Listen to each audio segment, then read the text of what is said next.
Hello friends, আমি মনিকা। আমার চ্যানেলে আপনাদের স্বাগত। আজ আমি বানাচ্ছি মিল্ক কেক। মিল্ক কেক বানানোর জন্য আমি দেখুন এখানে কড়াই বসেছি। এর মধ্যে আমি অল্প একটু জল দিয়ে দিচ্ছি।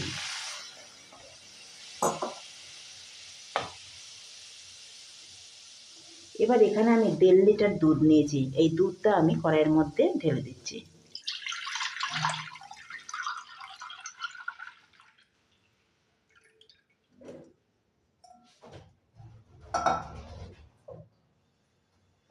গ্যাসের ফ্লেমটা আমি হাই করে দিয়েছি। হাই করে আমি এই দুধটাকে জাল দিয়ে নেব। দুধটা আমি যতটা দুধ আছে তার প্রায় অর্ধেক মতন আমি এটাকে জাল দিয়ে একটু শুকিয়ে নেব। আমার দুধটা দেখুন অনেকটা শুকিয়ে এসছে। এই আর সাইডে যে এরকম লেগে আছে দুধটা, এটাকেও ভালো করে চামচের সাহায্যে এটাকে উঠিয়ে দিতে হবে। উঠিয়ে এই দুধের সাথে মিশিয়ে দিতে হবে। চারিপাশ থেকে যে লেগে আছে সেটা আমি দুধের সাথে মিশিয়ে দিচ্ছি।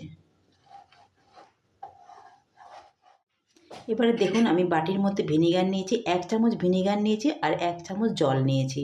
আপনারা ভিনিগারের বদলে পারলে লেবুর রসও এর মধ্যে দিতে পারেন, আবার সাইট্রিক অ্যাসিডও ব্যবহার করতে পারেন।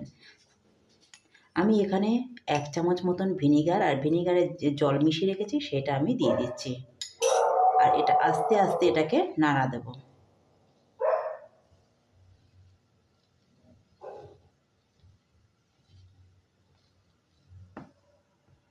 এরকম অল্প অল্প করে দিতে হবে আর এটাকে দুধটাকে নাড়তে হবে।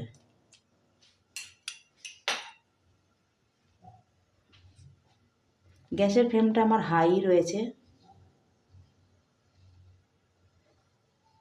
আস্তে আস্তে দেখা যাবে দুধটা কি একটুখানি দুধটা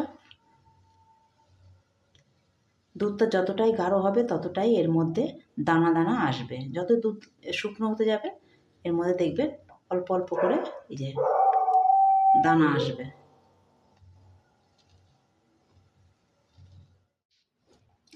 দুধ থেকে দেখুন অনেকটা আমার এরকম দানা দানা তৈরি হয়ে গেছে, অনেকটাই শুকিয়ে এসছে। আর দেখুন কত সুন্দর দানা তৈরি হয়ে গেছে। এবারে এর মধ্যে আমি 1.5 কিলো দুধ নিয়েছি, সেজন্য আমি এখানে 200 গ্রাম চিনি দিচ্ছি। আপনারা চাইলে যদি বেশি মিষ্টি খান তাহলে এর থেকে একটু বেশি চিনি দিতে পারেন, আর যদি কম মিষ্টি খান তাহলে এর থেকে কম চিনি দেবেন। আমি এখানে 200 গ্রাম চিনি ব্যবহার করেছি। এবার চিনিটা আমি এর সঙ্গে বেশ ভালোভাবে মিশিয়ে দেব।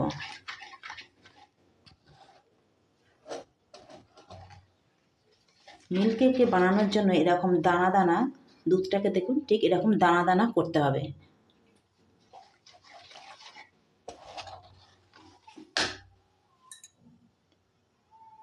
এই মিল্ক কেকের মধ্যে আমি 1/2 চামচের কম একটু এলাচ গুঁড়ো দিচ্ছি।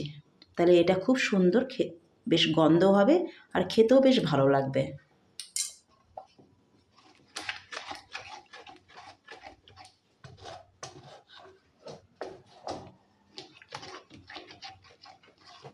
গ্যাসের ফ্লেমটা হাই ছিল, এবার আমি এটাকে মিডিয়াম করে দিয়েছি।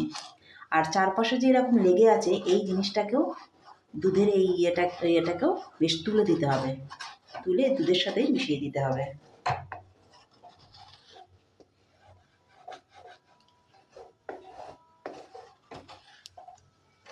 এবারে অনবরত আমাকে এটাকে নাড়তে হবে, না হলে এই দুধটা নিচের দিকে লেগে যেতে পারে। বেশ ভালোভাবে এটাকে নেড়ে নেড়ে এটাকে আরও একটু গাঢ় করে নেব।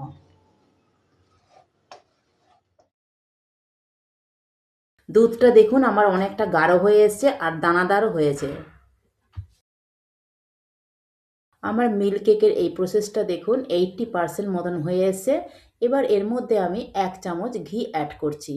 ঘি দিলে পরে এর গন্ধটা বেশ খুব সুন্দর হবে আর খেতেও বেশ স্বাদ হবে।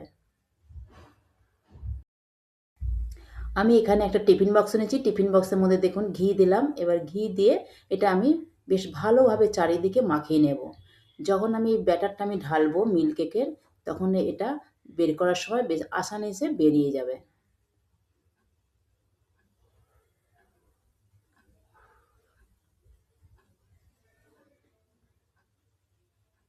এবার আমি মিল্ক কেকের আমার যে ব্যাটারটা হয়ে গেছে, এবার আমি এটার মধ্যে ঢেলে দিচ্ছি।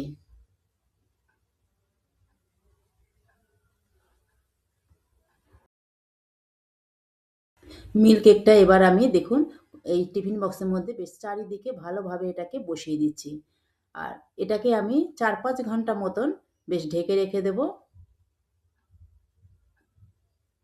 এটাকে গরম রাখতে হবে, সেজন্য আমি একটা টাওয়াল নিয়েছি, টাওয়ালের মধ্যে ভালো করে রেখে দিচ্ছি। এটা ফ্রিজে রাখলে চলবে না। আমার ৫-৬ ঘন্টা হয়ে গেছে দেখুন মিল্ক কেকটা যে রেখেছিলাম। এবার এটাকে আমি খুলে আপনাদের দেখাচ্ছি। দেখুন, এবার আমি চারিদিক থেকে এই চাকুর সাহায্যে এটাকে ভালো করে ছাড়িয়ে নেব।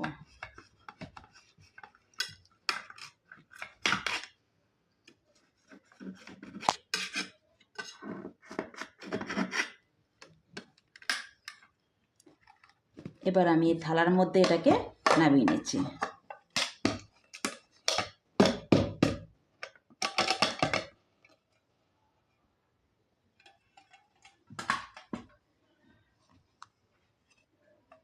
দেখুন কত সুন্দর আমার মিল্ক কেকটা হয়েছে। এবার এটাকে আমি আপনাদেরকে কেটে দেখাচ্ছি।